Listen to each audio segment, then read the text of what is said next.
Ողջույն սիրելի հայրենակիցներ, եթերումն է Անտապանն է։ Եվ այժմ մենք զրուցելու ենք պատմաբան քաղաքագետ Միքայել Զոլյանի հետ։ Ողջույն եմ, պարոն Զոլյան։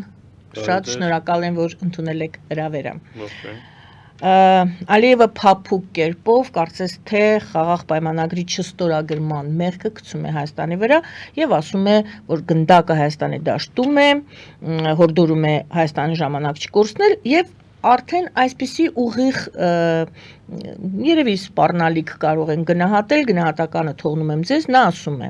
քանի տարածքային պահանջները վերացված չեն, նկատի ունենալով սահմանադրությունը, ըստ երևույթին, որ սահմանադրության մեջ փոփոխություն է պահանջում եւ համարում է, որ այս տեսքով սահմանադրության մեջ կան Ադրբեջանի նկատմամբ տարածքային պահանջներ եւ այսպես ձևակերպումը Ալիևի, քանի տարածքային պահանջները վերացված չեն, առճակատման վտանգը միշտ կլինի։ Ես այստեղ մեջ բերեմ նաև Էրդողանի խորհրդականի խոսքը, այսպես ավելի ուժեղացնում է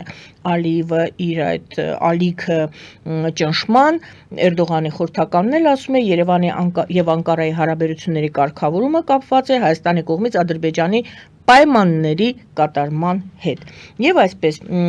գտնում եք արդյոք, որ Ալիևը սաստկացնում է վիճակը, ավելի սաստիկ է դարձնում, ավելի ուղիղ է սպառնում, թե սա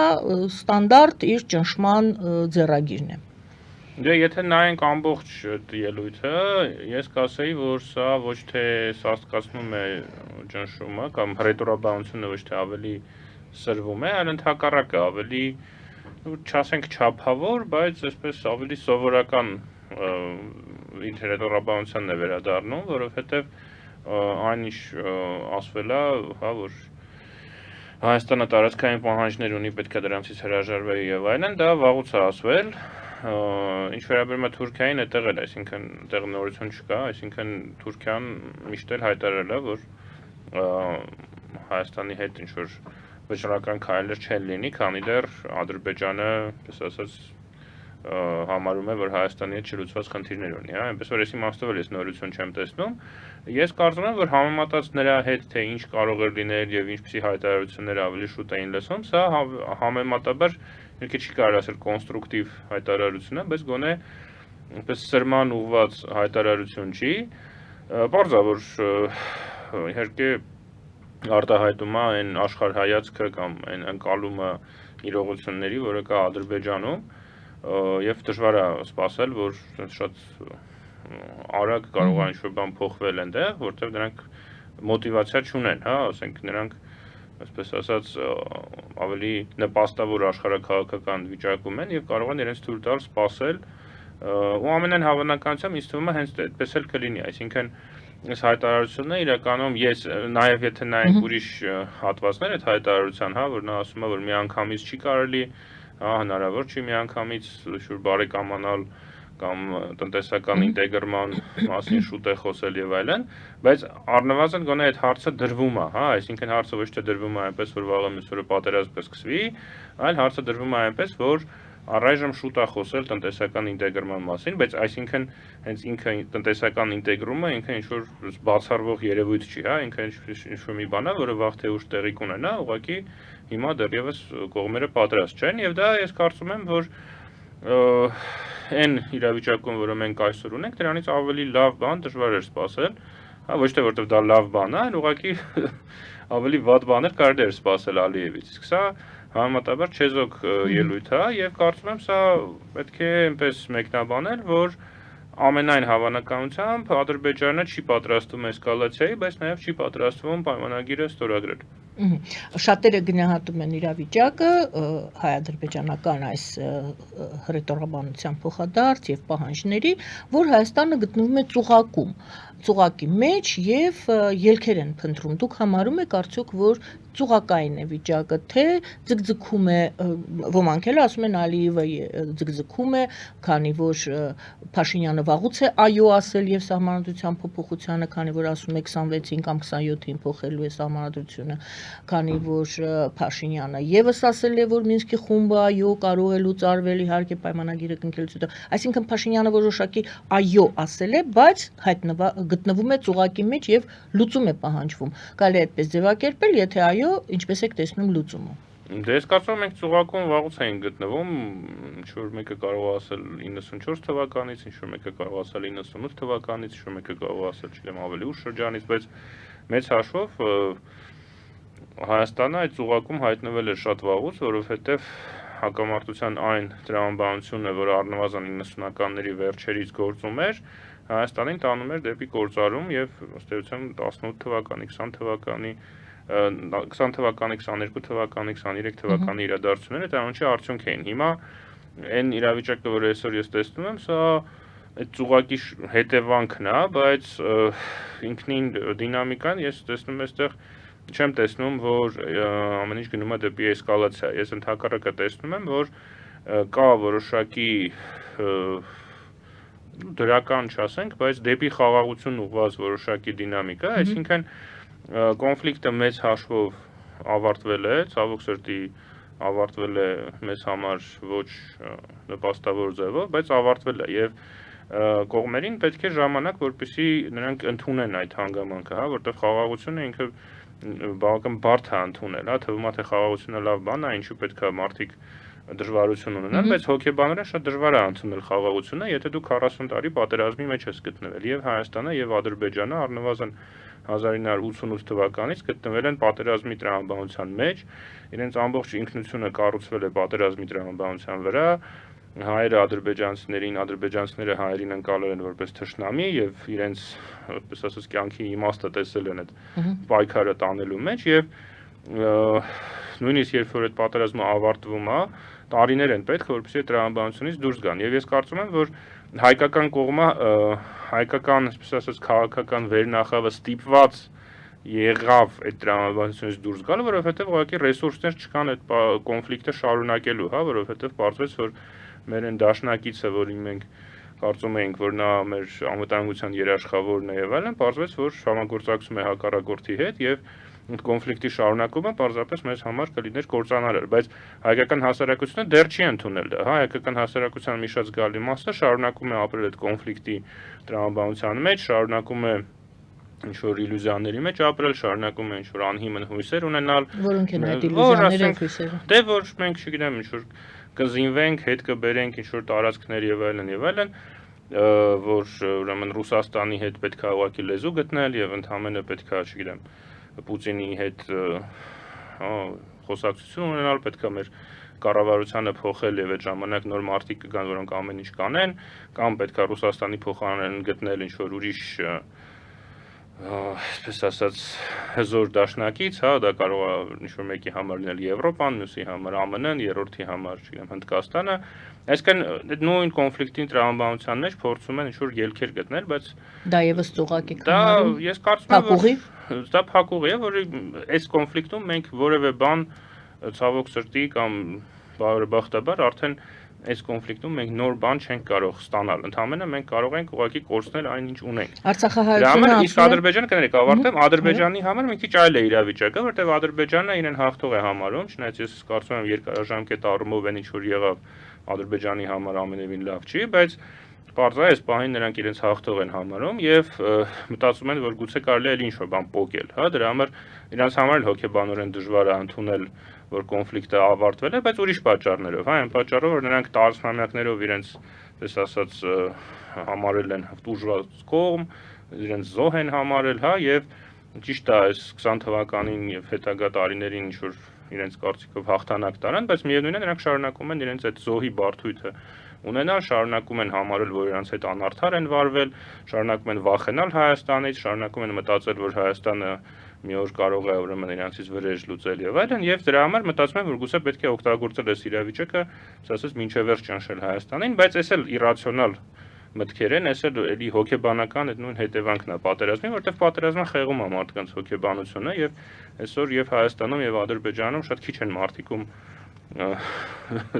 հոգեբանական ասած այդ պատկերը խեղված չի պատերազմի վերաբերել, բոլորս էլ բարձր այդ պատերազմի հետևանքները մեր վրա կրել ենք։ Դրա համար ես կարծում եմ, որ Ադրբեջանի ղեկավարության այսօրվա գործողությունները ոչ այնքան ինչ-որ ռացիոնալ հաշվարկի արդյունք են, ուղղակի այդ հոգեբանական այդ իրավիճակի մեջ են, որ մի կողմից կոնֆլիկտը սպառվել է, մյուս կողմից շատ դժվար է ընդունել, որ կոնֆլիկտը սպառվել է եւ շատ դժվար է անցնել պատերազմի տրամաբանությունից խաղաղության տրամաբանություն։ Դրա համար ես կարծում եմ, որ Ալիևը ինչ որտեղ մեսիջ է ուղարկում, ասում է, որ եկեք դեռ մենք սպասենք, այո, պատերազմ չի լինի, բայց եկեք նաև ինչ-որ բան չստորագրենք, եկեք դեռ շուտ է խոսալ ինչ-որ տարածաշրջանային ինտեգրման մասին, բայց ամեն դեպքում նաև ես նրա այդ մեսիջի մեջ պատերազմի սպառնալիք չեմ տեսնում։ Արցախից տեղահանված հայերը ասում են, այո, Հայաստան դու հայ-ադրբեջանական, Ադրբեջանի հետ քո հարաբերությունները ոնց որ թե կարգավորում ես, ինչ որ լուծումներ ես փնտրում, բանակցություններ ես վարում, իսկ Արցախի հայության շահերը, Արցախի խնդիրը չեմ ասում, այ հարց պետք է տամ, Արցախի հայության սոցիալական հարցերը այլ հարցեր, թե ամբողջ Արցախի հարցը մնում է ուրեմն քննարկումից դուրս։ Նրանք մտավախություն ունեն, որ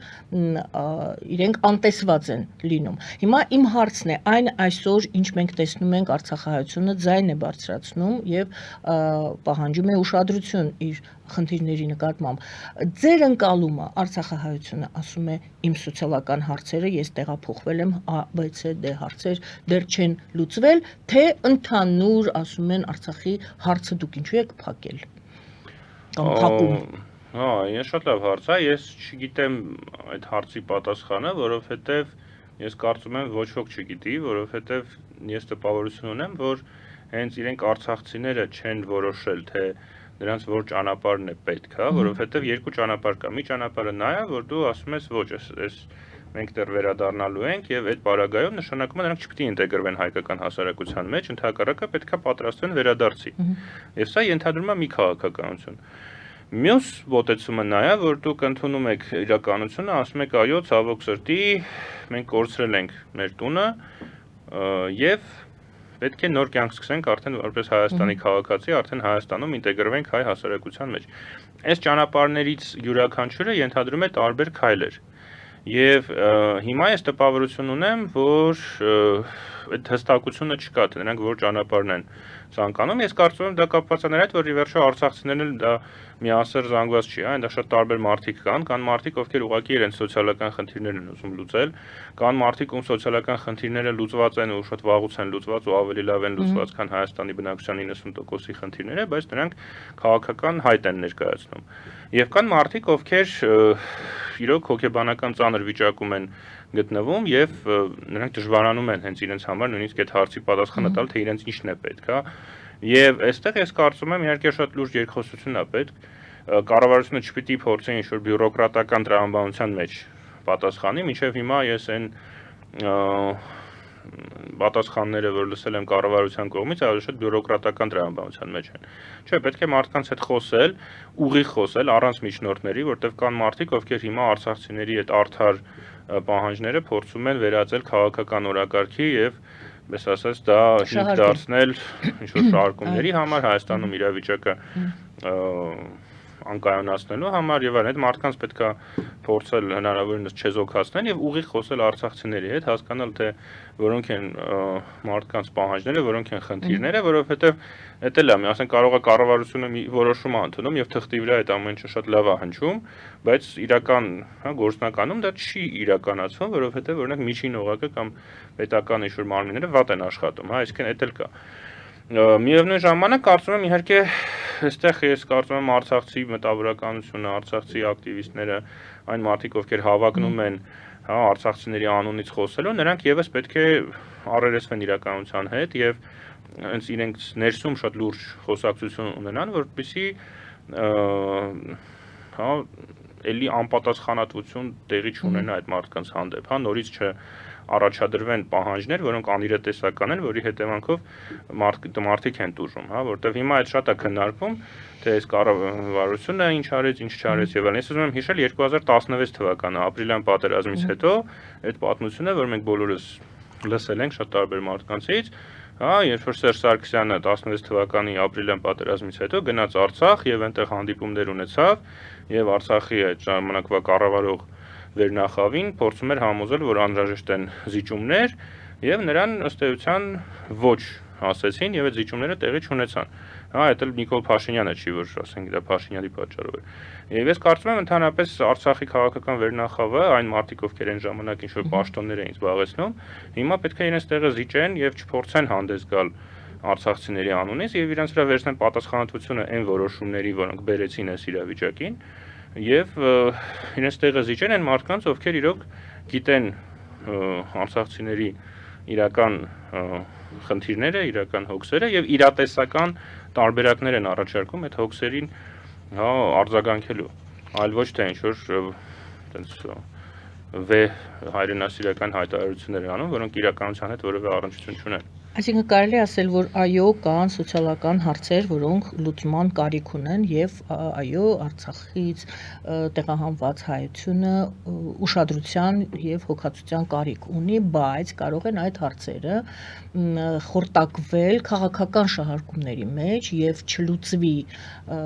եւ տուժի այդ արցախցին, ով իսկապես արդար խնդիր ունի, որը հնարավոր է լուծել, տեսեք, ասում եք ոչ բյուրոկրատական կամ անգամ եթե բյուրոկրատական, բայց լուծում ստանա, բայց կխեղդվի, ես հարցնում եմ, այդպես է իրավիճակը, վտանգ կա, որ այդ իսկապես խնդիրը խեղդվի քաղաքական շահարկման մեջ եւ չլուծվի եւ մարդիկ չհավատան արդեն եւ այդ որ կա այսպիսի խնդիր եւ այդ պարակտում է համարյա թե մցվում արցախցի եւ երևանցի, հայաստանցի, բայց ավելի շատ երևանցի են ասում։ Այսպիսի վտանգ դուք զգում եք եւ ինչ պետք է անի հասարակությունը, եթե դա դուք համարում եք, որ այդպիսի բան գոյություն ունի, վտանգ։ Դե կա այդ վտանգը, ես կարծում եմ, որ եւ այդ պարակտումը վաղուց կա եւ նա եղել է առնվազն 90-ականների վերջից եւ ավելի շուտ, բայց նաեւ ես չեմ կարծում, որ մի քիչ չափազացված է այդ վտանգը եւ այդ պարակտումը, որտեւ անձնական հարաբերություններում շատ ես չգիտեմ դեպքեր երևի չեմ ճանաչում, որ մարդիկ, ասենք, անձնական հարաբերություններում դա արտահայտվի, այսինքն դա ավելի շատ քաղաքական ինչ-որ բանավեճերի մեջ, հա, չգիտեմ, Facebook-ում իրար մեղադրելու մեջ, հա, գուցե ինչ-որ այտենց, ասենք, խոհանոցային խոսակցությունների մեջ է արտահայտվում, բայց ես չեմ տեսել, որ դա դառնա լուրջ խնդիր, հա, դա կարող է դառնալ լուրջ խնդիր, եթե խորանան այս միտումները, բայց ես կարծում եմ, որ այնուամենայնիվ մեր հասարակությունը բավականաչափ առողջ է, որպեսզի թույլ չտա, որ դա դառնա լուրջ խնդիր։ Չնայած անցյալում իհարկե մենք ունեցել ենք իրավիճակներ, երբ օրինակ 90-ականների սկզբին բազմաթիվ փախստականներ եկան Հայաստան եւ չկարողացան ինտեգրվել եւ հեռացան, ու դա երկու կողմերի հետ էր կապված, հա, եւ այսպես ասած հայաստանցիների եւ նույն ժամանակ հիմնականում Ադրբեջանից եկած փախստականներն էին եւ երկու կողմերն էլ ինչ որ չափով պատրաստ չեղան այդ ամեն ինչին, բայց ամեն դեպքում ես հույս ունեմ, որ մենք դասեր ենք սովորել դրանից եւ հիմա արդեն դա չի կրկնվի։ Այո, եղել են սուբյեկտիվ եւ օբյեկտիվ պատճառներ, նույն սիրիահայերը եւս տեղափոխվել են Հայաստան, չգիտեմ որքանով է պատեհ համեմատությունը, ցանկացած Ռուսաստանից տեղափոխված այստեղ հայերը չկարողացան էլի ապրել, տեղափոխվեցին այլ տեղեր։ Այսինքն պետք է հասարակությունները, այո, կարողանան իրար հետ համերաշխ ապրել։ Դե ոմանք չկարողացան, ոմանք կարողացան, օրինակ նույն կամ դասավորվել, ռուսաստանցիներին վերցնենք, ովքեր եկան էլի փախստական էին ըստ էության, որովհետև հա մի մասը ուղղակի զուտ, ասենք աշխատանքի բերումով տեղափոխվեց, մի մասը տեղափոխվեց, որովհետև կամ իրենց ձերբակալություն էր սպառնում, ասենք քաղաքական ակտիվիստներ էին, կամ ասենք տղամարդիկ պետք է բանակ զորակոչվեին, իրենք չէին ուզում գնային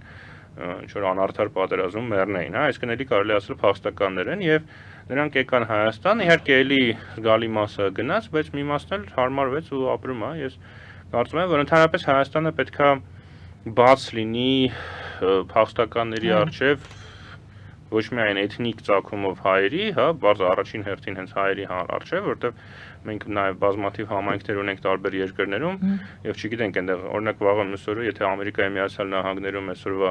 գործընթացները շարունակվեն, գուցե այնտեղ քաղաքացիական պատերազմ սկսվի եւ մեր հայրենակիցները ԱՄՆ-ից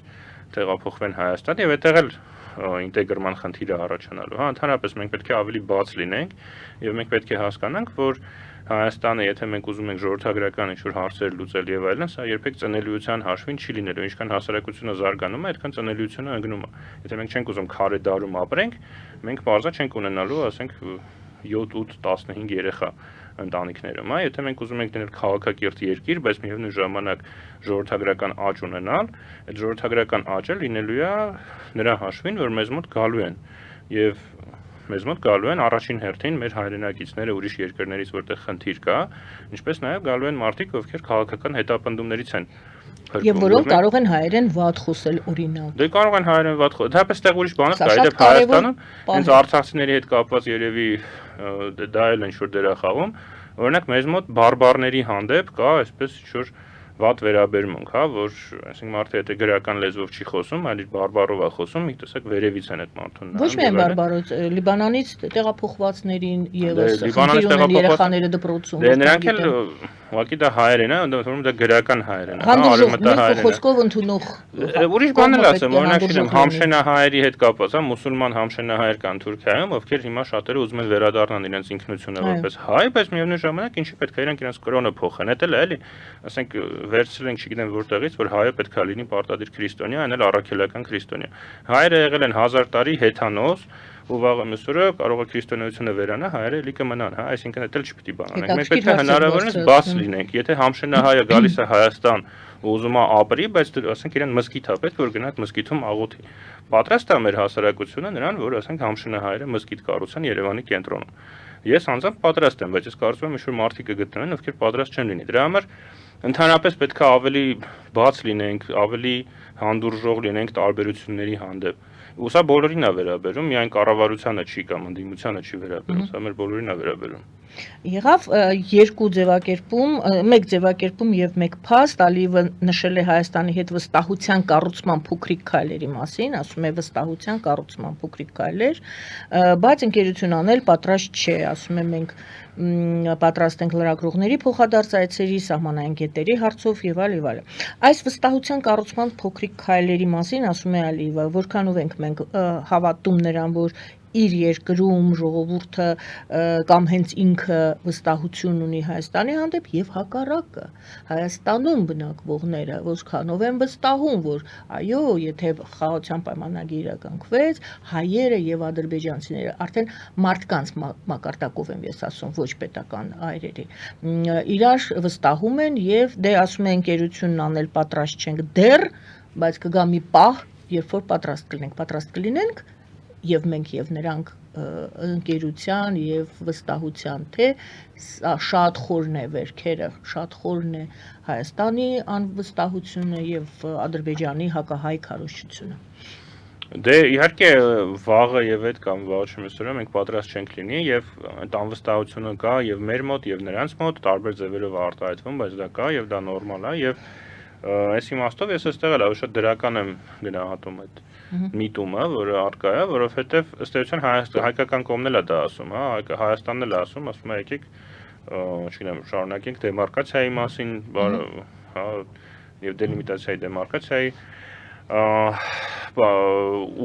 թրեքով, հա, ուրեմն բանակցությունները ուրիշ հարցերում, հա, այսինքն դա է, ըստ էության ուրիշ բան չի մնում մեզ, հա, այսինքն կամ այս թշնամանքը պետք է շարունակվի, որը վտանգավոր է երկու կողմերի համար էլ, կամ պետք է առաջի քայլը լինի, այսպես ասած, սառը խաղաղություն, հա, այսինքն ընդհանրապես կոպիտ ասած կա գրադացիա, հա, կա պատերազմ, կա սառը պատերազմ,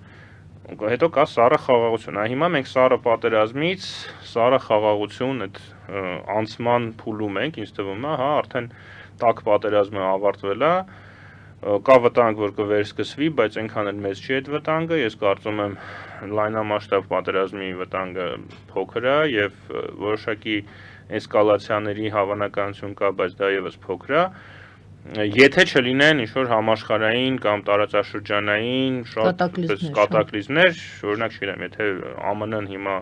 սկսի գլոբալ մեծ պատերազմ Իրանի դեմ, շատ դժվար է ասել, թե ինչ հետևանքներ դա կունենա, բայց եթե մենք նայում ենք հայ-ադրբեջանական կոնֆլիկտի դինամիկան, հա, այդ կոնֆլիկտի դինամիկան արդեն գնում է դեպի սառեցում, հա, գնում է դեպի կոնֆլիկտի ավարտ։ Սա չի նշանակում, հիմա չեմ ուզում ստացվի, որ ես համաձայնվում եմ Ալիևի հետ, հա, բայց ամեն դեպքում ինքը ինչ-որ իրականություն մոտեցող բաներ է սկսել ասել եւ դա դրական է, հա, որ իրոք, հա, մեջ դեռ տասնամյակներ գուցե կպահանջվի, որպեսզի անձնական շփումները վերականգնվեն, տնտեսական ցույց տալու համար, որ ինքը կոնստրուկտիվ է։ Բայց ամեն դեպքում, ամեն դեպքում ես կարծում եմ, որ Հայաստանի եւ Ադրբեջանի միջև պատերազմի բացակայությունը արդեն իսկ շատ դրական արդյունքներ կտա մեզ համար։ Թե իրենց համար ինչ արդյունք կտա, ես չգիտեմ, քանի որ ես չեմ կարծում, որ այն քաղաքական համակարգը, որը Ադրբեջանում կա, համատեղելի է զարգացման հետ, համատեղելի է բարեկեցության հետ եւ այլն, ամենայն հավանականությամբ կկրկնվի այն պատմությունը, որը շատ հաճախ մենք տեսել ենք, երբ որ երկու երկրներ պատերազմում են եւ մեկը պարտվում է, մյուսը իբր հաղթում է, բայց ասենք 40 տարի հետո այդ պարտված երկիրը շատ ավելի լավ է ապրում, քան այսպես կոչված հաղթած երկիրը։ Ես համոզված եմ, որ Հայաստան-Ադրբեջան այս զույգում այդ դինամիկան է կրկնվելու եւ մի քանի տասնամյակ հետո Հայաստանը շատ ավելի լավ տեղում է գտնվելու, քան Ադրբեջանը, բայց եթե Ադրբեջանը շարունակի իր զարգացումը այն ուղով, որով նա այսօր շարունակում է։ Բայց ամեն դեպքում մեզ դա չպիտի այսօր զբաղեցնի, մեզ համար կարևոր է, որ մենք որպես Հայաստան ունենանք խաղաղություն, ունենանք խաղաղ զարգանալու հնարավորություն։ Արտգործնախարարը Հայաստանի Միրզոյանը եւ Թուրքիայի հետ հարաբերությունների կարգավորման հատուկ ներկայացուցիչ Ռուբինյանը այս մասնակցում են Թուրքիայի Անտալիայում անցկացվող դիվանագիտական համաժողովին, նրանք նախորդ համաժողովին եւս մասնակցել են։ Արդյոք սա տալիս է, ճիշտ է, ես մեջբերեցի Էրդողանի խորհրդականի խոսքը, որ մինչեւ Ադրբեջանի պահանջները չկատարեք, մեզ հետ հարաբերությունները չենք կարգավորի, բայց արդյոք այդ փոխադարձ այցելությունները արդեն ցույց են տալիս, որ մեղմացել է Թուրքիան փոխվում է Հայաստանի հանդեպ իր հարաբերությունները փորձում է կառուցել, թե այնուամենայնիվ այստեղ շատերը ասում են,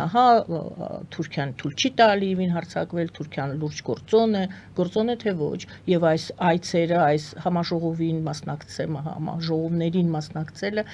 ինչի մասին է վկայում։ Դե ամեն դեպքում անկախ թե արդյունքը ինչ կլինի, ես կարծում եմ ճիշտ է նման համաժողովների մասնակցելը, ճիշտ է Թուրքիայի հետ բանակցելը, ճիշտ է ինչ որ քայլեր անելը, որոնք Հայաստանից մեծ հաշվով ոչ մի բան չեն պահանջում, ասենք նրանից որ Միրզոյանը կամ Ռուբինյանը գնացին Անտալիա, դրանից մենք ոչ մի բան չենք խոսում։ Հասարակությունը ինչպես է դրան վերաբերվում։ Դե հասարակությունը, գիտեք, հասարակությունը ցավոք սրտի հայկական հասարակությունը ես կասեի նույնիսկ հասարակության ինչ-որ մի հատվածը շատ վաղուց ունի անիրատեսական պատկերացումներ աշխարհի մասին եւ հասարակության այդ հատվածի պատկերացումներով եթե մենք առաջնորդվենք Հայաստանը վաղուց գոյություն չէր ունենա եւ մենք ցավոք սրտի որոշ ժամանակ առաջնորդվում էինք այդ պատկերացումներով, դա բերեց 20 թվականի պատերազմին, Արցախի կորուստին եւ դրա հետ կապված բոլոր ողբերգական իրադարձություններին։ Դրա համար հիմա ժամանակն է, որպեսզի մենք պրագմատիկ մոտենանք։ Իհարկե, այստեղ վտանգ կա, որ ներկա կառավարության այս պրագմատիկ քայլերը ըմբռնում չեն գտնի հասարակության մեջ եւ օրինակ հաջորդ ընտրություններում կգա ինչ-որ պոպուլիստական ուժ իշխանության, որը կդադարեցնի այդ ամեն ինչը, բայց ես կարծում եմ, որ Անտալիա գնալը այդ այն քայլը չի, որը կարող է ինչ-որ ազդեցություն ունենա ընտրությունների վրա, այսինքն ասենք այդ սահմանադրական հանրաքվե չի, սա ընդհանրապես դիվանագիտական քայլ է, որի մասին շատ քչերն են մեծ հաշվով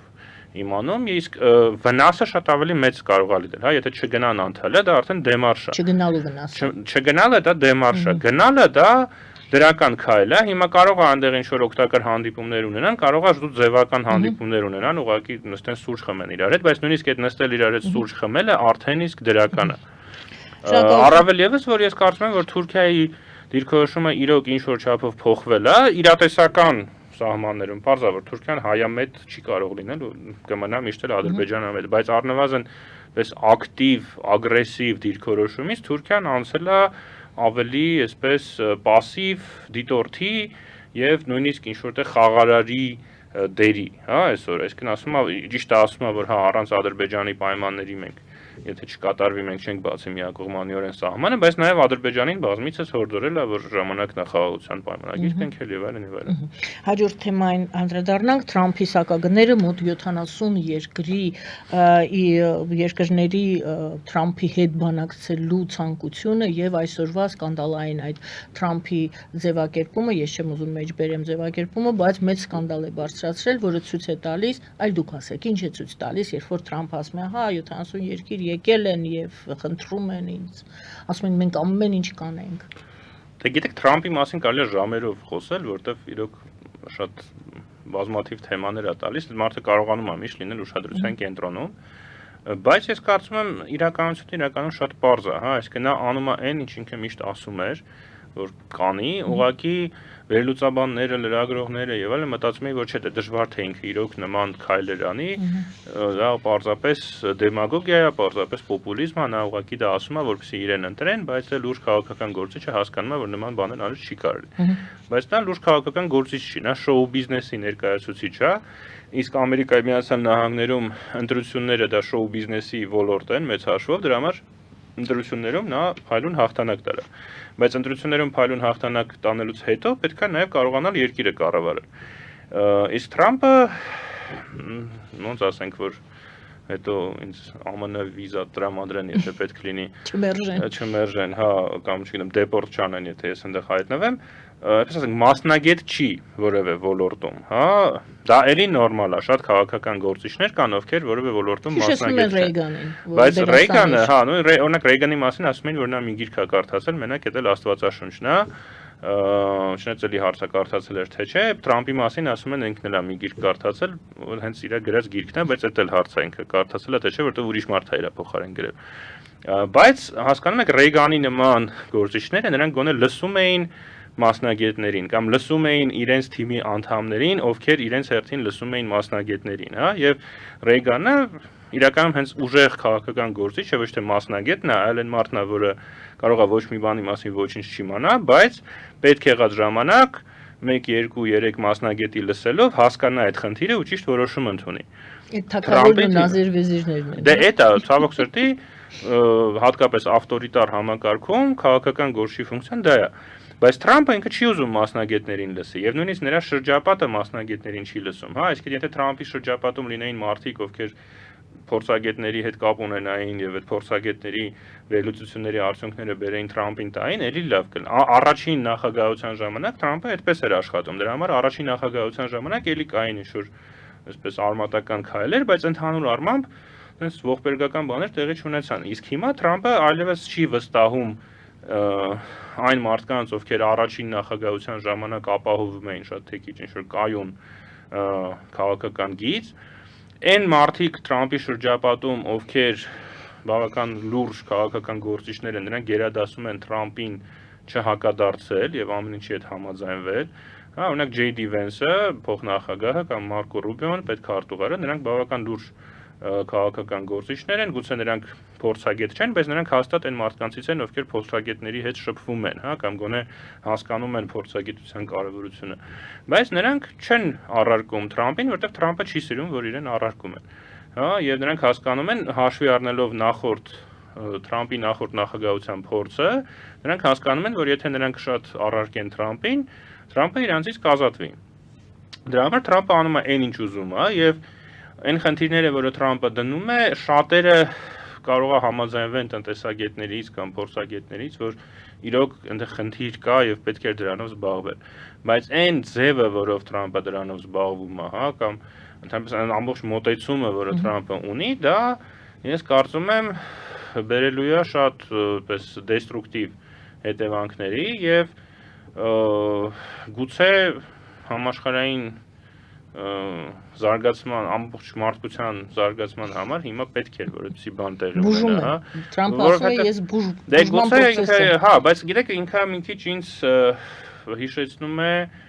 այդ մահապարտ ահաբեկիչներին, հա, որ իրենք գնում են, իրենց պայթեցնում են, արդյունքում այդ խնդիրը լուծվում է, բայց իրենք էլ ընթացքում պայթում են, հա։ Հիմա ասենք Թրամփը ըստ էության Ամերիկայի երկարաժամկետ շահերը շատ լուրջ վտանգի է ենթարկում, որովհետև նույնիսկ եթե ինքը այդ տարիֆների արդյունքում ինչ-որ մի երկիր գա եւ համաձայնվի ինչ-որ խնդիրներում Թրամփին ընդառաջ գնա եւ այլն, որը էլի այնպես չի, որ դա հաստատ տեղի կունենա, հաստատ ինչ-որ երկրներ չեն համաձայնվի, ինչ-որ երկրներ կխաբեն նրան, ինչ-որ երկրների բարեկայում այդ process-ը անverջ կտևի, բայց նույնիսկ եթե ինքը ինչ-որ կարճաժամկետ արդյունքների հասնի, որը էլի հաստատ չի, հա, վստահությունը Ամերիկայի հանդեպ կվերանա, հա, որովհետև մինչև հիմա Ամերիկան իրականում տեսեք, այստեղ հետարքիր պահ կա, էլի, ասենք Թրամփը եւ իր կողմնակիցները ամբողջ ժամանակ ասում են, որ այ Ամերիկային խաբել են, Ամերիկայի հաշվին մարդիկ ապրել են, իրականում ընդհակառակը Ամերիկան շատ ձեռնտու դիրք ուներ համաշխարհային տնտեսության մեջ։ Այո,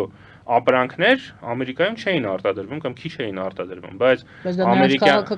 նրանց քաղաքականություններ, որտեղ նրանք հարուստ էին, դրանք պատրաստ չէին գնալ, ասենք 8 ժամ կանգնել գործարանում այդ բանի կարի մեքենայի մոտ ու ասենք ինչ-որ շորեր կարել, կամ քիմիական արտանետումներ նրանք դրա փոխարեն Ամերիկան աշխարհի ֆինանսական համակարգի կենտրոնն էր, դոլարը համաշխարհային արժույթն էր եւ այլն, այնտեղ շատ դետալներ կան, ու այդ ամբողջ փողը հոսում էր ԱՄՆ։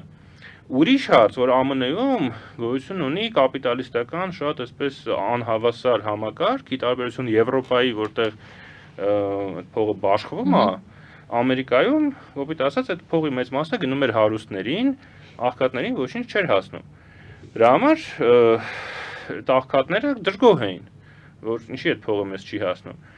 Բայց Թրամփը ինքը պատրաստ չի հարուստներից այդ փողը վերցնի տա աղքատներին, հա, նրան որտեվ եւ հարուստներն են շատ հետաքրքիր դաշինք է Թրամփին բերել իշխանության։ Մի կողմից ամենահարուստները, հա, Իլոն Մասկը, մյուս այսպես ասած օլիգարխները,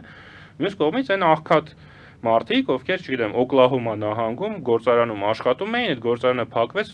գործարանը տարան Վիետնամ ու դրա համար նրանք մնացին առանց աշխատանքի։ Եթե օրինակ կար Բերնի Սանդերսը, որը դեմոկրատական սոցիալիզմի կողմնակից էր, նա ասում էր, եկեք այդ կոպիտ ասած Իլոն Մասկից վերցնենք նրա փողի մի մասը, տանք այդ Օկլահոմա նահանգի աղքատ մարդկանց։ Հիմա Թրամփը չի ուզում վերցնի փողը Իլոն Մասկից, որտեղ Իլոն Մասկը նրա դաշնակիցն է։ Բայց մյուս կողմից Օկլահոմայի աղքատ մարդկանց փող է խոստացել, որտեղից վերցնել այդ փողը տարիֆներ։ Թող չինացիները տան։ Բայց նրանք հաշվի չեն առնում, հա, որ այդ չինացիները, եթե ասենք մինչև հիմա այդ օրինակ Make America Great Again այդ կեպկան կամ մայկան, ասենք $10 էր վաճառվում Չինաստանում սարքած, հիմա 104%-ով ինքը կվաճառվի $20 40 ցենտով։ Ու այդ նույն Օկլահոմայի աղքատ մարդը գուցե պետությունից ավելի շատ փող ստանա, բայց ինքը կգնա խանութ եւ այդ ինֆլյացիայի արդյունքում կտեսնի, որ այդ խանութում հա նա ավելի շատ փող է ծախսում, քան Բայդենի ժամանակ։ Դրա համար Թրամփի այս քաղաքականությունը ես կարծում եմ ի վերջո բերելու է շատ ծանր հետևանքների հենց ԱՄՆ-ի համար, ամբողջ աշխարհի համար, իհարկե, եւ անձամբ Թրամփի եւ նրա քաղաքական թիմի համար, բայց նա իր այդ այսպես ասած ահաբեկիչ, մահապարտ ահաբեկչի դերը կատարեց ամեն դեպքում եւ ես կարծում եմ, որ տնտեսական համակարգը համաշխարհային արդեն չի կարող վերադառնալ այն վիճակին, որում ինքը կար մինչև Թրամփի գալը։ Նա դրանում տեսնում է իր հաղթանակը, որ քանդել է եւ ոսկե դար է կարծեմ հրճակել համաշխարհային ուրեմն առևտրի եւ այդ առևտրական փոխհարաբերությունների մեջ։ Փորձենք տեսնել ինչ է ստացվելու երևի, թե որքանով է դա ոսկե դար եւ որքանով է արդարացված։ Դա երևի ժամանակը հա պետք է ցույց տա։ Հիմա բոլորը բողոքում են Իլոն Մասկն է անգամ դադարել լինել նրա խորհրդականը Նազիր Վեզիրը, հա։ Դե նրան այնտեղ բան եղավ, ուրեմն տեղական ընտրություններ կային Վիսկոնսին նահանգում, դատավոր պիտի ընտրեին եւ Իլոն Մասկը աջակցում էր մի հանրապետական տեխնացուի ու շատ փող էր ծախսել նրա վրա, բայց ընտրվեց դեմոկրատ տեխնացուն ու դա ցույց տվեց, որ արդեն Իլոն Մասկի աջակցությունը խանգարում է տեխնացուներին, այլ ոչ թե օգնում է։ Դրա համար այս խոսակցությունները սկսվեցին Իլոն Մասկին հեռացնելու մասին, բայց ես կարծում եմ, որ Իլոն Մասկը այդպես հեշտ չի հանձնվի եւ Թրամփի համար կարևոր է Իլոն Մասկի նման մարդու աջակցությունը, հա, որտեղ ինքը աշխարհի ամենահարուստ մարդն է եւ այլն։ Եվ ընդհանրապես Թրամփի թիմը ինքը ավելի շատ Թրամփի թիմը հասկանալու համար մենք կարող ենք նայել, ասենք, չեմ, Պուտինի թիմին կամ Լուկաշենկոին կամ Էրդողանին, քան թե դեմոկրատական արևմտյան երկրների քաղաքական կուսակցություններից։ Այնտեղ այդ ավտորիտար, հա, սկզբունքներն են գործում, անձնական նվիրվածություն եւ այլն, դրա համար ես կարծում եմ դեռ Իլոն Մասկը եւ նրա նմանները այնպես չի որ շատ վատ են նրանց գործերը, նրանք դեռ շատ կարող են երկար մնալ